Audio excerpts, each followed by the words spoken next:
In this video, we're going to talk about data theft. What is it, how does it work, and how can you do your best to prevent it happening from you and your business?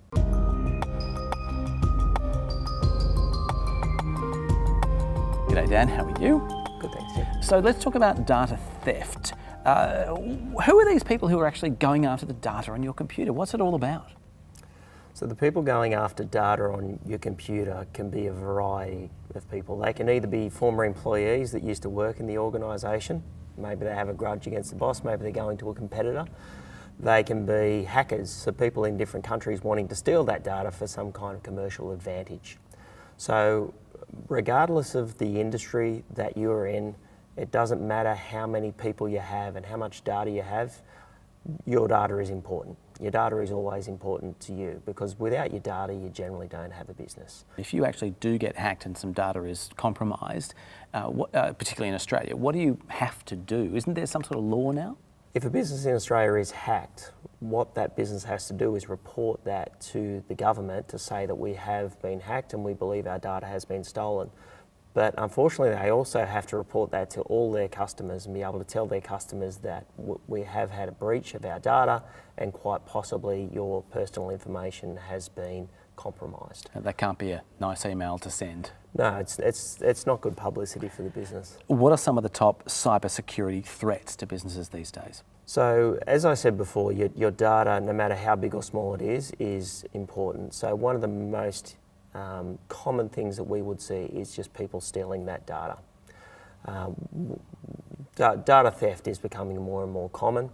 Again, whether that's somebody just taking it on a USB stick when they walk out on their last day of employment, or whether it's somebody hacking in through your firewall.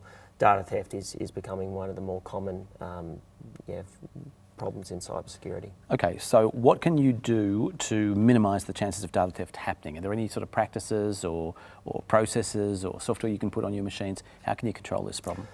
There's a combination of firewall software that you can have loaded into your network and also loaded onto the machines. Also making sure that your data is backed up into multiple locations. But again, coming back to having good passwords on the data. If your passwords are secure, there's very little likelihood that somebody is going to be able to compromise the network and steal the data. So let's talk about actually, what if someone steals your password? Is there anything you can do about that? If you've written it down somewhere and someone nicks that little piece of paper, is there anything you can do in that circumstance?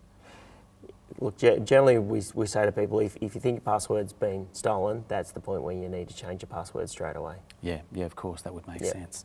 All right, what sort of passwords should people actually be using? The sort of passwords that people should be using are complex passwords that have a combination of numbers, upper and lowercase letters, and also alphanumeric characters as well. And try and make a password long. If a password's only 4 or 5 characters, it's fairly easy to guess. If a password's 10 to 15 characters, it's much more complex. All right, good. Anything else that we should think about when it comes to data theft, particularly in small business context? Again, I say to people that no matter how big or small you are, your data is most important to you. So make sure that it is best secured as best as it can be. If you think there's a problem, consult a security professional straight away. All right, excellent. Thanks very much. For those of you who'd like to find out more, or if you have more questions you'd like to ask Dan or people from his team, please find us online at SaberVox.com.au.